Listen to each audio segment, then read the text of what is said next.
Welcome back to another episode of I Wish They Knew, a show where we share big ideas that deserve more attention in about the time it takes to enjoy a cup of coffee. I'm Joe Hirsch. Today's wish comes from Dr. Sunita Sah.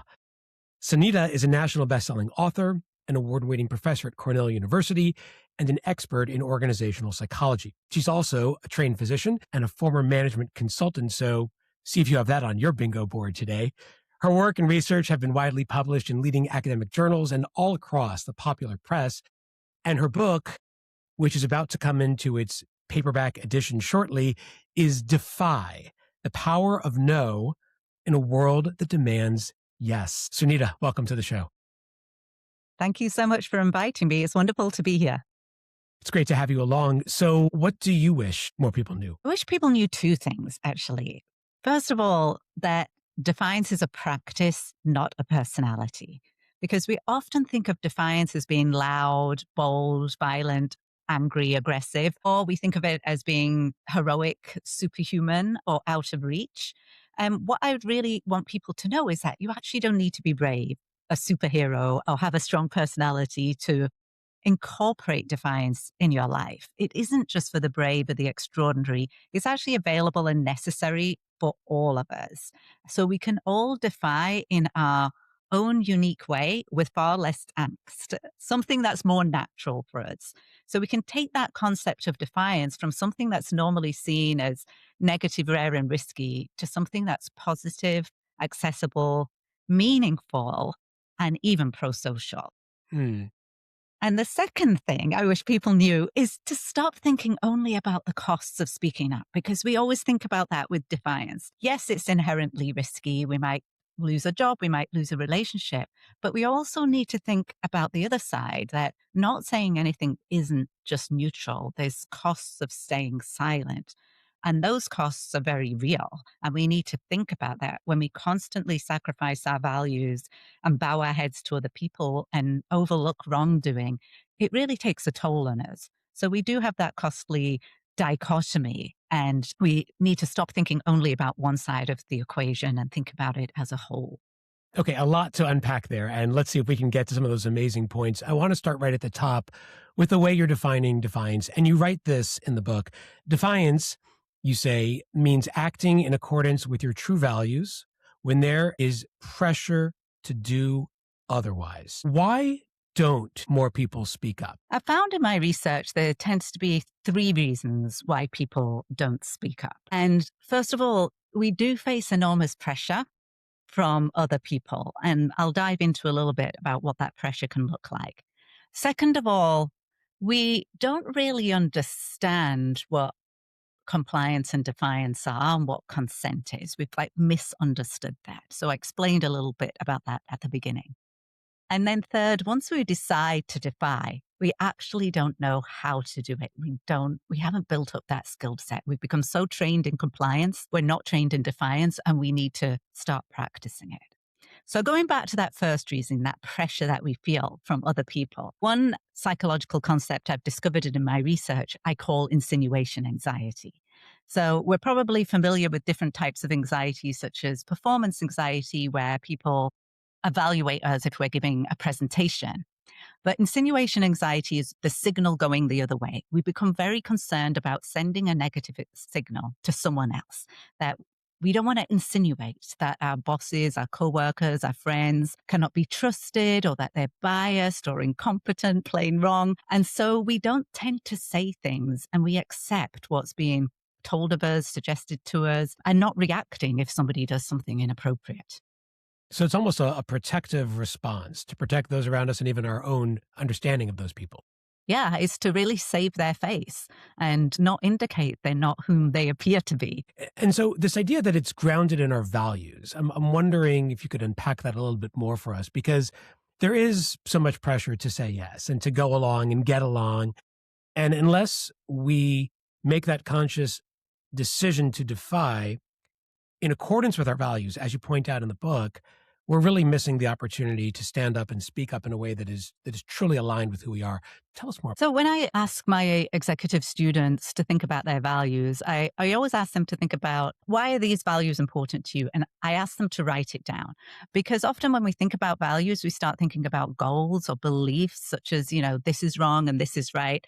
That's not what we mean by values. By values, I mean something internal, like about our character. How do we want to enact our behavior on a day-to-day basis? And that seems to hone people down into simple but very powerful words, such as what they come up with is honesty. I see this again and again, integrity, benevolence, compassion, equality. And they seem to be almost universal values in that they're shared by many different people in these exercises. But what my research has shown again is again and again what people believe their values to be and how they act. There's often a large gap between them. And what I hope to do with my research and what I call the Defiance Compass framework is to sort of narrow that gap between who we think we are and how we actually behave by connecting with our values and our responsibilities. And when we do that, and we do connect to those inner beliefs that we hold about ourselves, the decision to defy becomes a lot more clear to us. The decision to say no becomes, as you put it, a true no. What does it Right. mean in practice to give a true no to something? So a true no really comprises of 5 elements. It's the other side of a coin to true yes. When we think about what yes means, people often conflate compliance and consent. So compliance is something external. It's coming from the environment. It's like an order or a suggestion or even expectations from society, but it's external. A true yes or consent is actually something from within. I take informed consent in medicine and I apply it to other decisions we make in our lives. So to have a true yes and consent, you need 5 elements, and it's the same element for a true no. You need capacity, the mental capacity. So you shouldn't be under the influence of drugs or alcohol or be sick.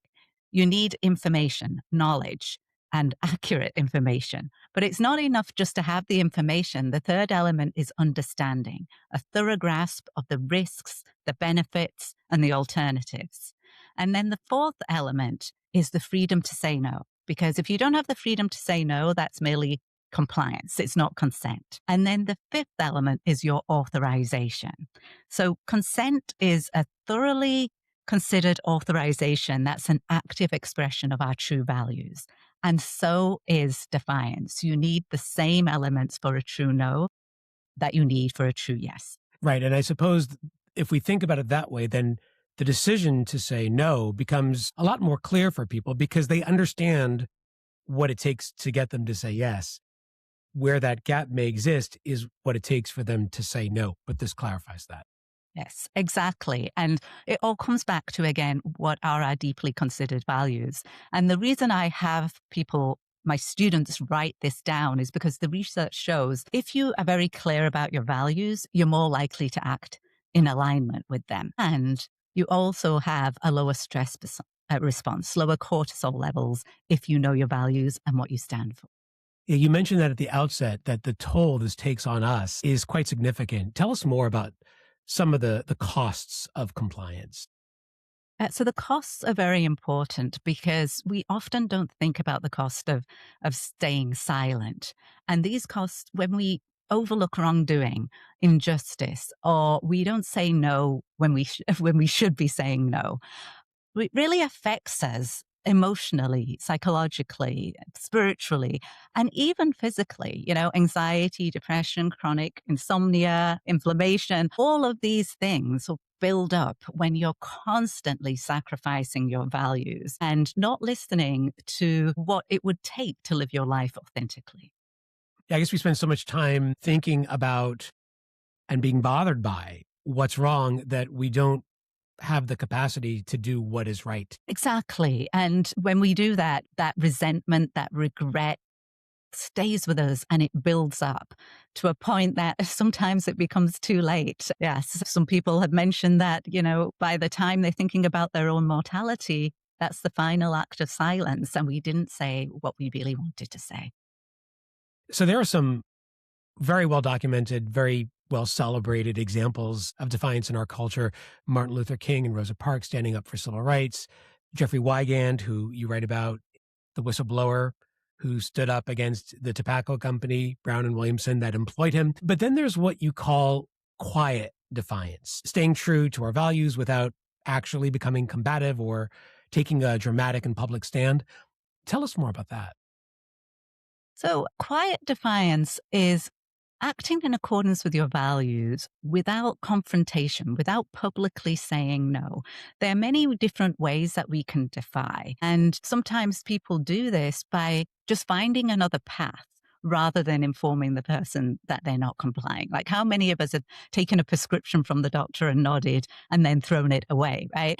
So that might not be the best example for our health, but there's many ways that we often do that. And I talk a lot also about conscious compliance, where you have all the 5 elements needed for consent or for defiance, but you decide not to defy because at that moment in time, the costs are too great or the benefits are too meager. You're not going to say yes forever because that builds up all the other costs that we're talking about, but it's just deferring defiance to another way. So that's one aspect that we can sort of protect ourselves in the moment. And then there's small acts of defiance that we can also do in a workplace, which is just simply asking clarifying questions or saying that you're uncomfortable. And you can still be in a subservient role at that point.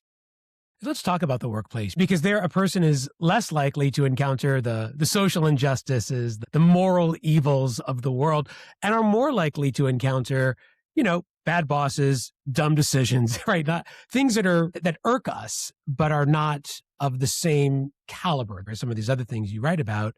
So what would you advise people who are up against those frictions in their workplaces? How do they defy in a way that is sensible and strategic? So there's many different ways to defy in the workplace too. That's more natural for you. Some people might, feel better defying in writing by an email, even if you fail to say something in the meeting. You can follow up afterwards. Other people would prefer a conversation. But one way to think about it is through what I call the 5 stages of defiance and so the internal journey that we might go through when we're thinking about defying. So the first thing we often feel in a situation is tension. And that's the first stage. And it can manifest as in different ways. So some people might get a dry mouth, other people an uneasy stomach, some people a headache. So we should Something feels become wrong. Yeah. we should think we should become familiar with what the warning sign is for us and actually acknowledge it, which is stage 2. Instead of disregarding it and saying it's not worth our doubt, our anxiety, or trying to suppress it, we want to hold it up to the light with stage 2 and really acknowledge this to ourselves. What value of mine is being compromised right now? And then stage 3 is a critical stage. And this is where we vocalize or escalate it externally to someone else. And it's critical for a number of reasons. So here you can still have those small acts of defiance. So for example, in the workplace, if you know that one particular colleague is going to make an inappropriate comment that's maybe harmful to someone that's not there. How do you know that? Because that colleague always says something inappropriate in the meeting. So, you can anticipate that. Most of the time it's overlooked, but you could just ask them, what do you mean? Can you clarify that? And these are just small questions you can ask. It doesn't alter anything from the target person at all, but maybe it does. But the thing is, just having said it has changed the water in which everybody else is swimming. Like it has a ripple effect. There's other people around you that hear it. You might get allies, and the person might think twice about saying it again the next time you're in a meeting.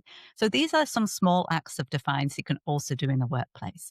The reason that this stage 3 is so critical is that the research shows if you can get to this stage, you're more likely to get to the 5th and final stage because you've put it out there, things have changed, and then it's almost impossible for you to go back and say, actually, you were fine with complying. Nothing was wrong. There's going to be too much cognitive dissonance for you to do that. So you're more likely to then move to stage 4, which is your threat of non-compliance. I cannot do that, or I can't put my name to that report unless you change this.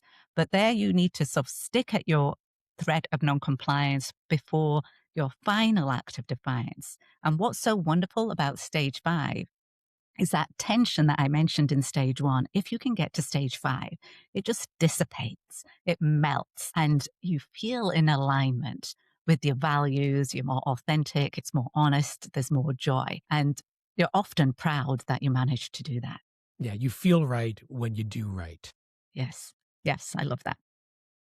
The book is Defy, and the author, and for this conversation, it was an absolute yes, not a no, is Dr. Sunita Sah. Sunita, thanks for sharing your wish with us today. Thank you very much.